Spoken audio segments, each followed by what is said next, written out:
Yo, what is up guys, Face here and welcome back to another video. So in today's video I'm going to be going over the Object 268, which you might have noticed has just arrived in the store.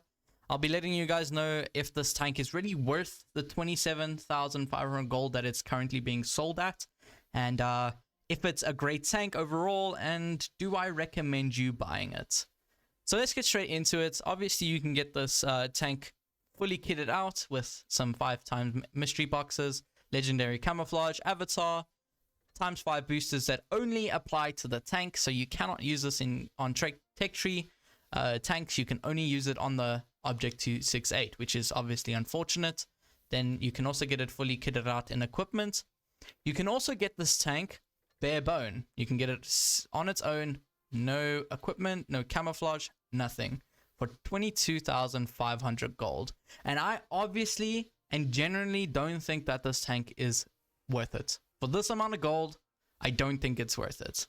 Now don't get me wrong, it's an amazing tank, but why I think that you shouldn't buy it for this amount of gold is because this tank is very skill based in terms of how you're going to angle it. Now I know a lot of you have probably met it in battle and seen how armored it is and think, oh okay, if I buy this I'm just gonna go front line and bounce every shell that comes my way.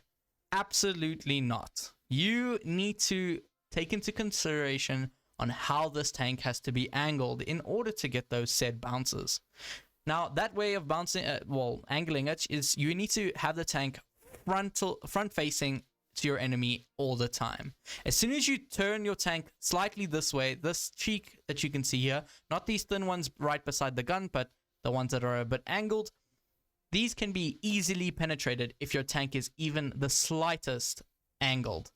Now, that is one big downside to this tank. Everywhere else is pretty armored. The lower plate is pretty armored. Most of this tank needs to be shot at with premium rounds, which is a very nice aspect. But it doesn't mean it's overpowered or anything, because the tracks can easily be overcome. You can be penned in these tracks very easily. Obviously, I discussed how to angle the tank. If you slightly angle this, you're going to be penned on either side of these cheeks, and it's not going to be a fun time for you.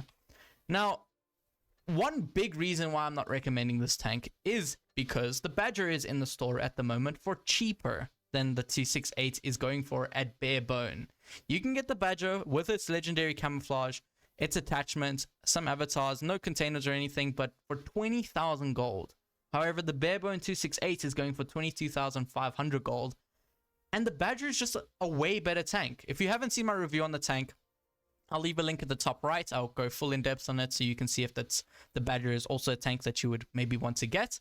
But the Badger is very simple, and it's very basic and very easy to play, because you just take the Badger, roll it up onto a ridge line, and you're impenetrable. No one can pen you. You have an amazing gun, amazing DPM. You can just butter your enemies with the Badger. But with the 268 you have no gun depression, so you can't really use it on a ridge line.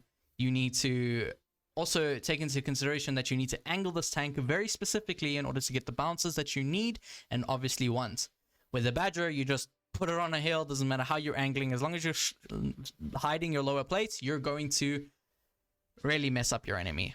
But yeah, if you want to get the tank for 27.5k gold, obviously, I don't think that's a good deal, and if you want to go and get it and you end up getting it, that's obviously up to you. Now, I'm not saying the tank is a bad tank. Don't get me wrong. It is a fantastic tank, but it just requires a bit more skill, where the Badger can do everything the 268 can, but better. And obviously, the Badger has lower alpha, and the 268 has higher alpha. That's the only difference between these tanks, in my opinion.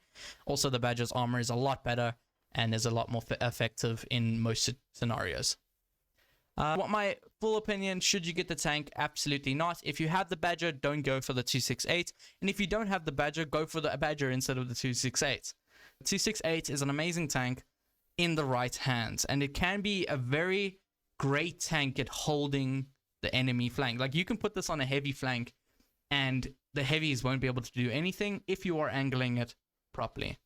Anyways, guys, that's going to be it for me today. Hopefully you guys enjoyed it. If you did, you can leave a like and subscribe. It really helps me out, and I greatly appreciate it. We're halfway there to 1,000 subscribers, so I couldn't be more grateful for that. All of you guys are contributing to the channel, and I'm very happy about it. I'm happy that most of you are enjoying the past content. And if you did enjoy this one, you can let me know in the comments. You can also let me know if you're going to get the 268. If you think it's a good tank for you, then yeah, let me know if you're going to buy it. Also, if you're going to go and get the Badger, let me know if you've already gotten it or if you're thinking of getting it. And I think my next video will probably be on the new bundle that's out with the Cromwell B. Let me know if that's something you guys are interested in. I do have a Discord server, so if you guys want to leave your video suggestions on what I should do next, what tank I should review next, you can join that Discord server in the description. There is a link there, and you can let me know in the specified channel. Make sure to get all your roles and all that.